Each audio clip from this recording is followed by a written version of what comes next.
Okay, it is the 11th of March 2021.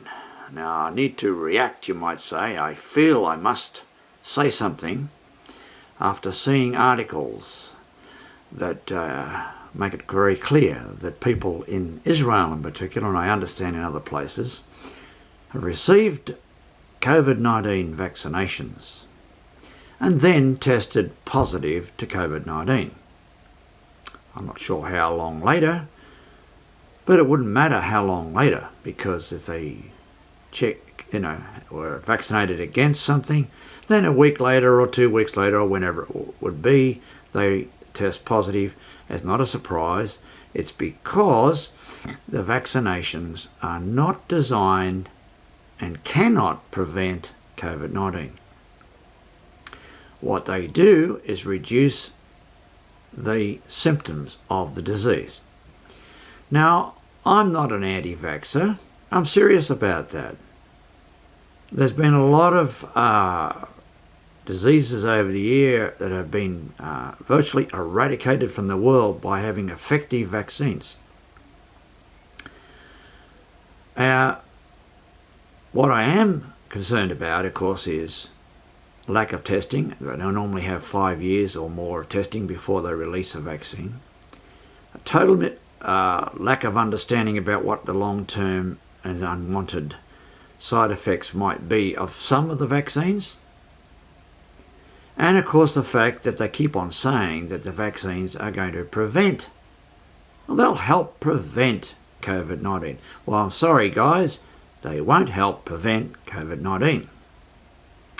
What we really need is some honesty around the place, and let's just say, all right, what we're doing is giving you something like Coyle tablets 24 hours a day, so that when you get a cold, or in this case COVID-19, you won't feel that you've got COVID-19. You'll still get it, but you won't feel that you've got it.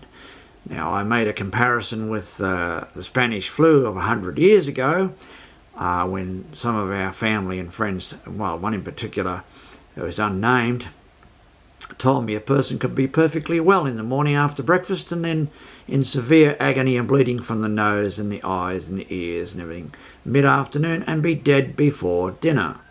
That was from the Spanish flu. So we're not dealing with something that is serious as the Spanish flu. Otherwise I'd be taking all kinds of precautions as well, by the way, which I'm not. So the thing is, yeah, you can have vaccinations, and I'm not rushing out for it at all. I got family and friends that feel the same way. They won't be racing out to get it, but they need not worry, because there's a 98% plus recovery rate from COVID-19, and you think, well, what's all the fuss? What's going on? As I've said in this photo in the caption, it's got to do with money. As soon as the billions of dollars have been spent and vaccinated 90% or 80% or whatever of the population in the first world, or even whatever, part of the second world or third world, or what do you want to call it, fine. Then, of course, the masks that don't do anything, they will not prevent diseases. Sell those, and of course the sanitizer, that's great. Sell that too. Well, when that's money, when that money has been made out of all that, it'll be a case of, well, COVID-19, what COVID-19? It'll all be part of society, be like a cold or a flu. We will have herd immunity, and we'll get on with life and hope and pray that there's not a serious pandemic like the Spanish flu will ever occur to us. Otherwise, multiple millions will die. Remember this, Spanish flu killed 60 million people, and in Australia we've only got a very small population, and especially in 100 years ago, a very small population. But 30,000 people died at that time, so that's a serious pandemic. Just thought I'd have my say on this sort of thing, folks. I don't care whether anyone would like to make a comment, but please make it a civil and polite comment if you wish to say something about it.